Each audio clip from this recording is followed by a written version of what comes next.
चलिए बच्चे, कल के क्लास में हम लोगों ने दो क्वेश्चन को सॉल्व किया था। ई नॉट सेल निकालना सीखा था और मुक्त गिब्स से ऊर्जा परिवर्तन निकालना था। आज की क्लास में बच्चे हम अपने वीडियो को और आगे कंटिन्यू करते हैं और तीन और इंपॉर्टेंट क्वेश्चन जो हैं बच्चे उनको सॉल्व करते हैं जो नॉर्थ इक्वेशन पे आए हुए हैं। और बच्चे बड़ा कॉन्फिडेंस के साथ इतना बोला जा सकता है कि जो मैंने 5 क्वेश्चन यहां से कराया है, एग्जाम में यही 5 में से ज्यादातर चांसेस है कि क्वेश्चन देखने को मिलेंगे। इसके आगे और भी क्वेश्चन है एनसीईआरटी के, वो आप खुद से क्या करिए, लगाइए। जो मैंने 5 क्वेश्चन कराया है, हर टाइप के मॉडरेट क्वेश्चन को भी सॉल्व करा दिया है।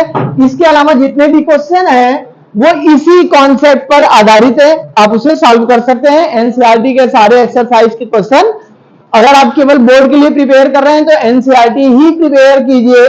क्वेश्चन कुछ भी हो, आता हमेशा एनसीईआरटी से है, इसलिए आप एनसीईआरटी जरूर लगाएं। आइए बच्चे, आज का हमारा तीसरा क्वेश्चन है कि निम्न सेल का समीकरण लिखना है। बेटा आपको ये रिप्रेजेंटेशन दिया हुआ है, सेल का निरूपण करके दिया गया है। इस क्वेश्चन में आपका सेल का निरूपण करके दिया गया है और ये बोल रहा है कि 298 केल्विन पर इस सेल का ईएमएफ लिखिए। मतलब आपको कैलकुलेट क्या करना है बच्चे, ईएमएफ कैलकुलेट करना है। आइए बच्चे हम लोग ईएमएफ कैलकुलेट करते हैं, देखते हैं। तो सबसे पहले बच्चे हम इसका समीकरण लिखते हैं। ध्यान दीजिए समीकरण कैसे लिखते हैं। अब आप मत करिए, आपके पास करने के लिए लास्ट में टाइम मिलेगा, अब हमें सॉल्व करने दीजिए। ध्यान दीजिएगा, ये जो आपको सेल का निरूपण दिया गया है, रिप्रेजेंटेशन दिया गया है, इसमें ध्यान से देखिए। मैंने आपको बताया था जो डबल लाइन होता है ये सॉल्ट ब्रिज है। इसका मतलब ये लवण सेतु है, एक इलेक्ट्रोड इधर है और एक इलेक्ट्रोड ये इन दोनों इलेक्ट्रोडों को आपस में जोड़कर सेल को पूर्ण करता है। समझ में आ गया ना, ये किसका सिंबल होता है, सॉल्ट ब्रिज का। बेटा जो ये एक सिंबल बना है ऑब्लिक जैसा, इसका मतलब है बच्चे जो एक सिंबल बना हुआ है, इसका ये मतलब है कि इन दोनों की अवस्था परिवर्तन है। अगर इसके ऊपर कोई चार्ज नहीं है मैग्नीशियम के ऊपर, इसका मतलब ये सॉलिड स्टेट में है, और इसके ऊपर चार्ज है, इसका मतलब ये किस में है, एक्वस में है। इसमें बच्चे ये एक्वस में है, ये सॉलिड में है। चाहो तो आप लिख सकते हो कि सॉलिड स्टेट, और इसमें क्या लिख सकते हो बच्चे, एक्वस। इसमें क्या लिख सकते हो बच्चे, एक्वस, और इसमें क्या लिख सकते हो बच्चे, सॉलिड। ये बच्चे क्या है, उसकी अवस्था है। क्या यहां तक में कोई दिक्कत नहीं है? आप तो ये जानते हो कि किसी भी सेल का रिप्रेजेंटेशन कैसे करते हैं, इसके बारे में आप ऑलरेडी क्या करते हो, जानते हो। आइए बच्चे देखते हैं, समीकरण लिखते हैं। देखिए बेटा ये मैग्नीशियम किसमें जा रहा है, मैग्नीशियम आयन में। मैग्नीशियम धातु किसमें कन्वर्ट हो रहा है बच्चे, तो हम लिख लेते हैं कि मैग्नीशियम जो है वो किसमें कन्वर्ट हो रहा है, मैग्नीशियम आयन में। और बच्चे इसमें कॉपर आयन किसमें कन्वर्ट हो रहा है, तो बेटा फिर मैंने इसके आगे लिखा कि जो कॉपर आयन है बच्चे वो किसमें कन्वर्ट हो रहा है। क्या बच्चे हम लोगों ने समीकरण लिख लिया है, कंप्लीट समीकरण हो गया कि नहीं। पहला तो हमें ये लिखना था, निम्नलिखित सेल का समीकरण लिखिए, तो समीकरण क्या हो गया, सॉल्व हो गया। अब बच्चे अब देखिए दूसरा क्वेश्चन इसमें क्या पूछ रहा था कि ईएमएफ कैलकुलेट कीजिए। क्या निकालना है बच्चे, आपने पढ़ा है नॉर्स समीकरण, यूजिंग नॉर्स इक्वेशन। क्या यूज करते हैं बच्चे, नॉर्स इक्वेशन। क्या बोलता है नॉर्स इक्वेशन कि EMF equal to E naught cell, क्या होता है बच्चे, E naught cell minus 0.0591 upon n log anode का कंसंट्रेशन। ये बड़ा ब्रैकेट का मतलब है बेटा कंसंट्रेशन, उसके अंदर एनोड लिखा है तो एनोड का कंसंट्रेशन, और नीचे लिखा है बच्चे मतलब सांद्रता का सिंबल ये है। अब किसका सांद्रता आएगा, कैथोड की सांद्रता आ गई। समझ में आया कि नहीं। अब बच्चे आपको इसमें वैल्यू पुटअप करना है। देखो ये सांद्रता दी गई थी कि नहीं, बच्चे बताइए इसमें एनोड क्या है, कैथोड क्या है। मैंने आपको 3 तरीका बताया चेक करने का। अगर आपको इलेक्ट्रोड की वैल्यू दी गई है तो आप देख लीजिए जो छोटी वैल्यू है वो एनोड है और जो बड़ी वैल्यू है वो कैथोड है। बच्चे इसमें छोटा कौन है, बड़ा कौन है, मैग्नीशियम है, तो माइनस में है ना बच्चे, तो ये एनोड हो गया और ये क्या हो गया बच्चे, कैथोड हो गया। पता तो चल गया हमें। फार्मूला बच्चे ई नॉट सेल निकालना होगा पहले, तो ई नॉट सेल निकालने का फार्मूला हम लोगों ने क्या पढ़ा है बच्चे? ई नॉट सेल निकालने का फार्मूला क्या पढ़ा है? ई नॉट सेल बराबर E naught cathode minus E naught. पढ़े हो कि नहीं बच्चे? तो बेटा कैथोड कौन है? ये है, तो पहले इसको लिख लेते हैं 0. फिर ये वाला माइनस लिखा, और एनोड की जगह क्या है बच्चे? -2 तो बेटा माइनस माइनस क्या हो जाएगा, और ये इसमें जुड़ जाएगा बच्चे, तो कितना आ जाएगा? 2.71 वोल्ट। क्या यही आ जाएगा? देखिए बच्चे, 4 में 7 जोड़ेंगे 11, कैरी गया 1, 3 3 6 और 1 7 और 2 उतर गया। तो मतलब इस सेल का मानक इलेक्ट्रोड विभव कितना आया? इस सेल का मानक इलेक्ट्रोड विभव कितना आया बच्चे? तो यहां पे पुटअप कर देते हैं, क्या लिख देते हैं? 2.71। क्लियर है? कोई कंफ्यूजन? अब ध्यान दीजिएगा बच्चे, 0.0591 है, इसको अंदाजा से ले लो, कितना ले लो? 0.06। सॉल्व करने में क्या हो जाएगा? क्योंकि बेटा 591 किसके अप्रॉक्स है? 600 के। तो बेटा चाहे तो हम यहां पे लिख सकते थे कि नहीं, 0.0 और 591 को पूरा क्या मान लिया बेटा? 600। तो डेसिमल में डिजिट के आगे जितना मन करे उतना जीरो लगाओ, उसका कोई मतलब है? बस मैं ये भी छोड़ दे रहा हूं। एन का मान क्या होगा बच्चे? आप जानते हो कि आवेश परिवर्तन होता है। देखो कितना आवेश का परिवर्तन हो रहा था, यहीं पे चेक कर लो। 2 का हो रहा है बच्चे, क्योंकि यहां पे मैग्नीशियम के ऊपर 0 है और यहां पे कितना का अंतर है? अगर 2 का अंतर है बच्चे, तो यहां पे एन का मान कितना रख दिया मैंने? अब बेटा यहां पे आते हैं, लॉग प्रॉपर्टी आपको मैंने इसीलिए लॉग प्रॉपर्टी सिखाया था। अब देखिए बच्चे, यहां पे एनोड का मान कितना दिया हुआ है? एनोड कौन है? मैग्नीशियम, और मैग्नीशियम की सांद्रता कितनी है? 0.00 अपॉन कैथोड का कितना है बच्चे? 0.0001। यही है ना? अब इसको सॉल्व कर ले बच्चे, तो क्वेश्चन सॉल्व हो जाएगा हमारा। समझ में आया कि नहीं? अगर इसको सॉल्व कर ले बच्चे, तो क्वेश्चन क्या हो जाएगा हम लोग का? सॉल्व हो जाएगा। क्वेश्चन क्या हो जाएगा बच्चे? सॉल्व हो जाएगा कि नहीं? आइए बच्चे इसको सॉल्व करते हैं। देखो 10 के आगे यहां पे कितना है? 1 है ना? ओरल सॉल्व करा रहे हैं, ध्यान देना कि यहां पे 10 के आगे कितना है? कितना डिजिट है 10 के आगे? 3 डिजिट। चाहे तो इसको हम लिख सकते हैं 1 गुणे 10 के पावर -3। 10 3 डिजिट से हटाया और 10 के पावर में माइनस ला दिया, काटो 3 दो, और नीचे बेटा का डिजिट है? 4। तो नीचे लिख सकते हैं 1 गुणे 10 के पावर माइनस, और बेटा 10 के पावर -4 ऊपर जाएगा, और ऊपर कौन बैठा है? 10 के पावर माइनस, तो +4 और -3 सॉल्व करोगे तो खाली +1 आएगा। मतलब 10 के पावर कितना आ गया? तो इसका मतलब क्या होता है? 10 खाली आ गया ना? तो चाहे तो सीधे लिख देते हैं log 10 आ गया, लेकिन हम सोचते हैं कि तुम्हें नहीं आ रहा है। देखो ओरली मैंने बता दिया log 10 आएगा, लेकिन आओ सॉल्व करके दिखाते हैं। 10 के आगे कितना डिजिट है? नीचे। ऊपर कितना डिजिट है? 3 है ना बच्चे? इसको पहले 0 बढ़ा के आगे कितना बना लिया? 4, और 10 से 10 क्या कर दिया? काट दिया। क्या कर दिया बच्चे? यहां से 10 से 10 काट दिया, तो खाली log 10 बचा ना? तो ये बच्चा बच्चे 2.71 minus 0.06 divide by 2 into log 10 की वैल्यू क्या होता है बच्चे? तो अगर यहां पे 1 लिख दे तो कोई मतलब है? इसका मतलब 2 से इसको काट दे, 0.0। अब बेटा 2.71 में माइनस करेंगे जब, तो ये आ जाएगा 2.68 वोल्ट। कितना आ जाएगा? क्या यहां में कोई कंफ्यूजन था? कोई दिक्कत है बच्चे? नहीं ना? बताओ कोई कंफ्यूजन है? नहीं है बच्चे? पूछ करो, कोई दिक्कत है?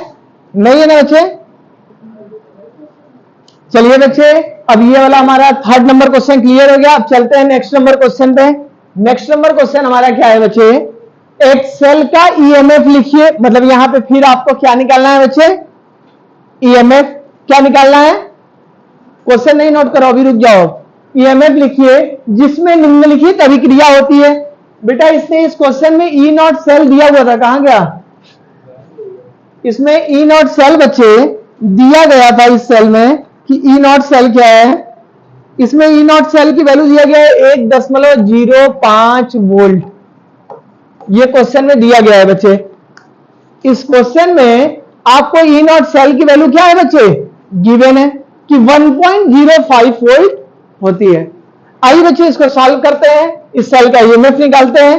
तो बेटा यहां पे एनोड दो इलेक्ट्रोड अलग अलग तो दिया नहीं, दिया है, नहीं दिया है। इसका मतलब इसीलिए उसने ई नॉट सेल निकाल के दिया था कि तुमको अलग वाला यूज नहीं करना है। आइए बच्चे समीकरण दिया हुआ है, इस बार रिप्रेजेंटेशन नहीं दिया हुआ है, हम अपने से कहते हैं सेल का निरूपण कर दो। तुम सेल का क्या कर दो बच्चे, रिप्रेजेंटेशन, सेल का निरूपण कर दो। कैसे करते हैं बच्चे, जो पिछली बार दिया हुआ था हम लोग समीकरण लिखे थे ना, इस बार सेल का निरूपण करते हैं, मतलब रिप्रेजेंटेशन ऑफ सेल। रिप्रेजेंटेशन कैसे करते हैं बेटा, किसका, सेल का। आइए देखते हैं। देखो निकिल किसमें जा रहा है, निकिल आयन में। बेटा मैंने लिखा निकिल और फिर ऑब्लिक वाला सिंबल क्या लगा दिया, निकिल आयन। निकिल आयन की सांद्रता कितनी है बच्चे, 0, ठीक है। और फिर लगाया बच्चे सॉल्ट ब्रिज, क्या लगा दिया। एक और कौन है बच्चा, सिल्वर आयन है ना, सिल्वर आयन किसमें जा रहा है, सिल्वर में। और बेटा यहां पे इसकी सांद्रता कितनी है, देखो लगा दिया कि नहीं, सेल का रिप्रेजेंटेशन मैंने कर दिया कि नहीं बच्चे। तो ये सब आपको जानना चाहिए कि सेल का रिप्रेजेंटेशन कैसे करते हैं। आप जानते हो ये सॉलिड स्टेट है और ये क्या है, एक्वस। क्या है बच्चे, एक्वस, ठीक है ना। आइए बच्चे अब इसको सॉल्व करते हैं। ईएमएफ का फार्मूला बताइए, क्या पढ़ा था, ईएमएफ बराबर E naught cell minus 0.0591 upon 2 log anode upon, बेटा यहां पे एनोड कौन है, निकिल है बेटा, क्योंकि वहां से चार्ज बढ़ रहा है ना। चार्ज का बढ़ना क्या कहलाता है, इसका मतलब ऊपर कौन सी सांद्रता हमें लिखनी है, 0.160। और कैथोड वाले में क्या लिख रहे हैं बच्चे, लेकिन बेटा ये कितने मोल बन रहा है, देखो ये कितने मोल बनता है, इसकी सांद्रता के पहले नंबर दिया है ना, मतलब जो कैथोड है, जो कैथोड है बच्चे वो कितने मोल बन रहा है, इसका मतलब इसके पावर में क्या चला जाएगा बच्चे, बस यही समझाना था आपको। और इधर क्या है बच्चे, लॉग। अच्छा इधर बताओ ई नॉट सेल की वैल्यू कितना दिया हुआ है, 1.05 माइनस, इसको एक अंदाजे से क्या मान ले बच्चे, और बटे एन का मान कितना था बच्चे, देखो निकिल में 2 का अंतर है, सिल्वर में भी देखो एक को सिल्वर के ऊपर 1 प्लस है तो 2 सिल्वर के ऊपर, और उधर 0 है तो 2 का अंतर, इसलिए इसको क्या ले लिया। अगर बच्चे इसको 2 से काट दें तो हम बोल सकते हैं कि 1.05 माइनस क्या है बच्चे, 0.0 गुणे, अब जो ये लॉग का मान आएगा। और बच्चे इसको सॉल्व करते हैं यहीं पर, देखो इसको लिख सकते हैं बच्चे हम लोग, 0.160 है ना, अब दशमलव को उठा के यहां से यहां ले गया 16 के बगल में, तो ऊपर से कितने डिजिट आ जाएगा, 10 के पावर -2 आएगा ना। बेटा इसको हमने लिख दिया क्या, 16.0, 2 डिजिट दशमलव इधर लाया तो 10 के पावर क्या लगा दिया, माइनस, और नीचे क्या है बेटा 2 बार है ना, 0.02 गुणे 0.02, तो एक में से 2 को हटाएंगे, अगर दशमलव हटाए हैं तो 2 गुणे 10 के पावर -3। क्यों बेटा, क्योंकि देखो यहां पे क्या लिखा है 0.002, इसको लिखेंगे तो क्या लिखेंगे 10 के पावर माइनस, लेकिन ऐसा कर रहा है बेटा 2 तो है ना, तो इसको भी लिखेंगे 2 गुणे 10 के पावर माइनस, तो -3, मतलब इसको हम लोग लिख सकते हैं 4 गुणे 10 के पावर माइनस, लिख सकते हैं कि नहीं बच्चे, बोलो। तो हमने क्या किया बच्चे, इसको डायरेक्ट लिख दिया 4 गुणे 10 के पावर -6, क्या लिख दिया, देखो 4 से 16 कट जाएगा कितने बार में, और 10 के पावर -6 ऊपर जाएगा, +6 हो जाएगा, और +6 में -2 घटाओगे, मतलब पूरा बचा कितना बच्चे, 10 के पावर,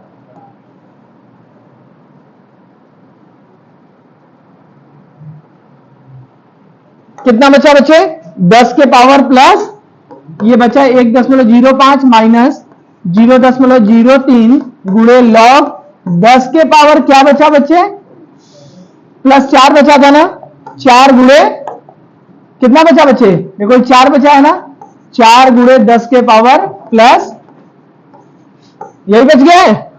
अब बेटा लॉग प्रॉपर्टी लगाने जा रहे हैं, इसको लिख सकते हैं लॉग 4 प्लस क्या लिख सकते हैं बच्चे, लॉग 10 के पावर 4 लिख सकते हैं कि नहीं।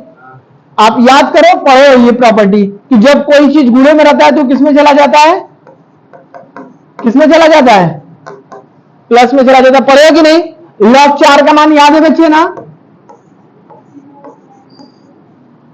अच्छा इसको क्या लिखेंगे, 4 गुणे लॉग 10 का मान, तो 4 एक कम, मतलब ये 4 आ गया, ये जुड़ जाएगा बच्चे इसमें जब, अगर ये जुड़ जाएगा बच्चे इसमें तो ये क्या आएगा, 4.60, 2 जीरो हो गया, यही ना हो गया। अब बेटा इसका हमको क्या करना पड़ेगा बच्चे, फिर मल्टीप्लाई करना पड़ेगा, क्या करना पड़ेगा, मल्टीप्लाई करना पड़ेगा। अगर मल्टीप्लाई करेंगे बच्चे तो क्या आएगा, तो बोलोगे 1.05 माइनस, ये क्या है बच्चे, माइनस है ना, तो 3 का गुणा करो किसमें, 6 जीरो 2 जीरो में, तो 3 जीरो 0 3 दूना 6, 3 जीरो 0 3 छक्का 18 और 3 चौके 12 और 13, कितने डिजिट पे दशमलव लगेगा, देखो 4 और 2 6 डिजिट पे क्या लगा दिया, दशमलव लगा दिया।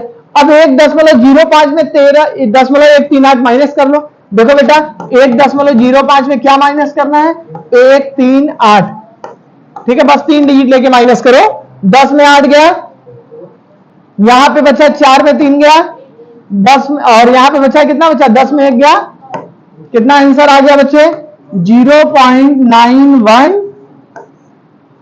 क्लियर है कि कोई कंफ्यूजन है बच्चे, बोलो कोई कंफ्यूजन है इस क्वेश्चन में, तो ये आपका क्या आ गया बच्चे, ईएमएफ आ गया। तो ईएमएफ के क्वेश्चन को कैसे सॉल्व करते हैं समझ में आ गया, क्लियर है।